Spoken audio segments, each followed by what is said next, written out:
We're going to move on to a different topic area right now, focusing on parklands and housing density, which is another topic that's been in the news lately. So the next questions are going to focus specifically on that.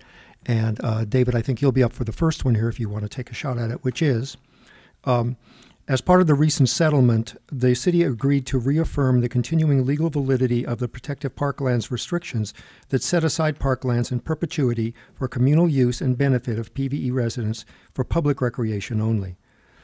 Would you pledge here tonight that you will support and enforce the parklands protective deed restrictions? Without a doubt. I think it's evidenced by the fact that I've spent the last 10 plus years in the city of Los Angeles, because that's where I worked and spent most of my time off the hill during the day. And I've been committed to the Los Angeles Parks situation where we've raised over $33 million to return to the parks in the past 10 years. And I'm a strong believer and supporter of Parkland, and I believe that we need to keep it into perpetuity. Thank you. Kevin? My wife and I lived in Redondo Beach down in the Esplanade. We rented on the beach in Esplanade in our early years, and we always looked up in the hill and said that's where we want to live one day. And it took us 3 houses, but we finally get up here. And one of the reasons we moved up here is because of the parklands. We treasure our parklands. You know, we've been to the parks with the kids. We've done the soccer. We've done the whole thing. So I would do everything in my power to maintain all the parklands. Thank you. Victoria?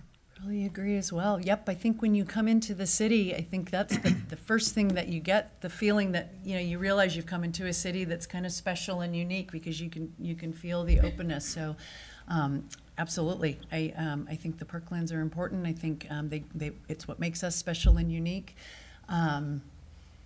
We have to keep them as they are, unencumbered, unencroached, and yeah. Great, thank you. Jennifer?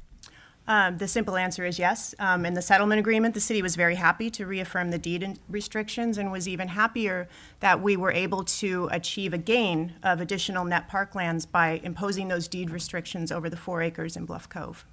Great, thank you. Michael? You know, many will tell you that our council members are heroes for signing that poison pill settlement agreement. I don't want to get into all the history of all of it, but a quick one is that simply a judge said that the city's actions were illegal. I absolutely will commit to you to make wise choices, and I'll never sell your parkland. I also commit to supporting and protecting our CC&Rs and our deed restrictions. That goes into ADUs and others. Hopefully you'll have some questions on those.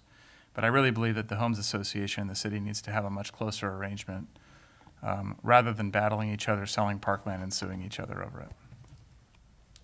Betty? Our parklands is one of our most treasured amenities. My husband and I hike our parklands with the kids all the time. Of course, absolutely, I will swear to protect our parklands, as it was shown in our commitment to try to settle, to make sure that we actually have a net gain of parklands and also not keep wasting money on litigation. So, yes, absolutely. Great. Thank you very much.